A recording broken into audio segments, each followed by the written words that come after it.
دویشتمه مسله دا د عزیزانو چې په روژه کې د ملاقاتونو سلسله بالکل مختصر کې یو بل سره ملاقاتونه غم خاده د یو بل خواته تلل راتلل دا په روژه کې کم پکاري ځکه چې ته د چا خواته ځي نو داغه معمولیات بم خرابې او خپل بم خرابې نو څه ضرورت دی یو خدا سي چې غمي نو بس غم دی بس هغه ته چې کوم دی نو سړی جنازې ته لاړ شي دعا ته لاړ شي هم په معمولیاتو کې شامل شي لیکن نور اسې داسې چیرې ماوي چې راشم مړه ستا خواته به راشم لږ ټیم به پاس کو ستا خواته به راشم لږ روژه به لنډه کو موږ پښتانه روژې لنډو دا عجیبه شان دی دی پیر راته الله لنډې کړي دي ښه ډېرې ښه موسم کې راغلي دي بس لنډې روژې دي لنډې نو تی نورې مه لنډوه بس خپل چې کوم دی نو ذکر عبادت دا پکې کوه دا دویشتم کارو دریشتم کار دا دی عزیزانو روژه راغه یو خدا طالبان دي نو دوی ته خو بس ارسه مونږه یادو وسم انشاءالله لیکن عام خلکو تاسو ته پکار دي چې واړه واړه صورتونه په دې روژه کې یاد کې چاته چې اخیری لس صورتونه نه ورځي دا لس صورتونه د روژې نه مخکې یاد کا او چې کوم دینو په روژه کې او دغه شانته چې کوم دینو تبارک الذی سورت واقعه سورت یاسین ما خپلا ما د دینه آغاز کړی دی دا ډن محله چې ورته وي دا دی محله کې ومنګه په 2000 کې اعتکاف ته ناست ما د موسی دی دغه والد صاحب سنو وارث کاکا الله دې وبخي زما د اعتکاف مرګرو ارا سره ناست او اعتکاف ته ناست ما نو دا لس صورتونه او تبارک الذی دا دو سیزونه ما په هغه اعتکاف کې یاد کړیو او چې د اعتکاف نه راپاسېدم بس الله تعالی قبول کم لاړم مدرسې ته نو دا تبارک الذی او سورت واقعه سورت یاسین دا سیزونه چې کم دینو یادول دا پکار دي سلیریشتم کاردار عزیزانو چې خپل ماشومانو ته د روژې عادت واچوي عادت بعضې وخت کې ماشوم وایي زه روژه نیسم موږ ورته وایو مه نیسه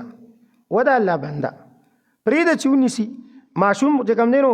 ګوره په دې په لوږه باندې هېڅ هم نه کېږي ګورې ښه نبی علیہ السلام او صحابه کرامو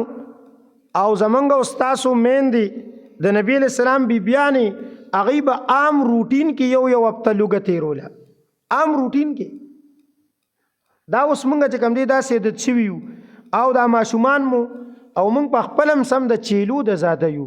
24 غنټې زمونږ داخله ګرځي 24 غنټې یو ساعت لم داخله چې کوم دی نه بندو یو 3 حکیمان جمع شوي په دې خبره باندې باس کولو چې د جسم ته زیات مفید څه شی دی نو یو وی چې ګرمې اوبه نو بل وی چې یخې اوبه درېم ورته ستاسو د دواړو دماغ خراب دي لکه موږ دې وخت کې وایو چې د ډاکټرانو دماغ خراب دي په خبره ورسېدي ډاکټران خلکو ته چې کوم دی داسې دعوت ورکوي وي سار به ناشته د بادشاهانو په شان کې یې لکه دا ته د بېدینۍ دعوت ورکې د پیغمبر سره د بادشاهانو په شانتې ناشته وه صحابو سره د بادشاهانو په شانتې ناشته وه او د صحابو نه زیات طاقتور څوک زیات طاقتور د صحابو نه څوک نه د هغوی طاقت منلی شوی ادې تا ته وی مړه وي که سار د ناشته د بادشاهانو په شانتې ونه کوي مري کم ځای کې د لوږې څوک مړ شوی دی نو دې ماشومانو ته دا عادت د روژې ګورې ماشومان چې څومره کار کوي که نه څومره کارونه کوي نابالغه چی نابالغه نو د دوی په کاته کې او د دوی په نامه اعمال کې ګناه نه لیکلی کېږي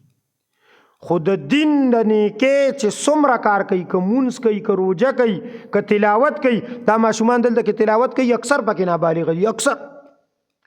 د دې ټولو د دې تلاوت دا ثواب چاته رسی مور او پلار ته مور او پلار ته نو عزیزانو ثواب به تا ته در رسی نو ته چې کم دینو په دې کې دا عادت واچوه نو دا د مخکې نه چې کم دینو دا عادت او پنځشتم کار دا دی عزیزانو چې په خپلم د کم خوراک عادت د کم خوراک دا روژه د څه لپاره ده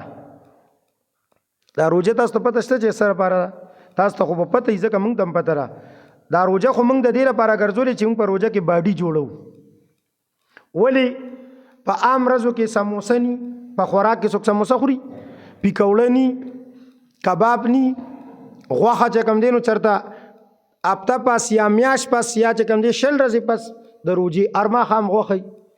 اری ټیم چې کوم دی نو دا په ټول کال کې کیرم څوک نه خوري، په روزه کې ځان له پښمنی له کیرم وروړي. دا جوسونه دا ټول سيزونه چې کوم دی نو عزیزانو موږ په روزه کې باډي جوړو. اعلان کې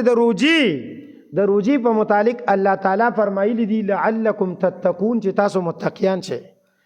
متقیانو څه معنی ده؟ چې تاسو شهوت کنټرول شي، شهوت ته کنټرول شي، نفس ته کنټرول شي، او نفس او شهوت کنټرول کیږي پس شي چې دی اوږي وساته. نو د کم خوراک عادت منګه په روزه کې زیات شهوت زمونږ زیات شي، نورم په روزه کې په خبرو رسلی نو په روزه کې زیات شهوت د دې وجه نه خو چې کوم دی د اختر په سار بیا موږ سم لکه د سخو په شان ترپه کې وو، ولې چې موږ دومره څه خوړلي چې اوس هغه چې کوم دی نو هضمول هم غواړي. نو د دې وجه نه کم خوراک دا د روزې د استقبال عادت جوړ کا. په معمولی سیز باندې روزه نیسه او په معمولی ساده باندې ماتوه. نو ته بیا وګوره چې میاش پس ستا د نفس څه پوزیشن دی. زمونږ د عبادت دا وجره په روزه کې مې عبادت ته زور ورکړی او د اختر پر چوټی شي، ولی چې زمونږ نفس کنټرول کې راغلی دي. نو نفس کنټرول کولو لپاره د کم خوراک عادت الله دې عمل کولو توفیق راکړي.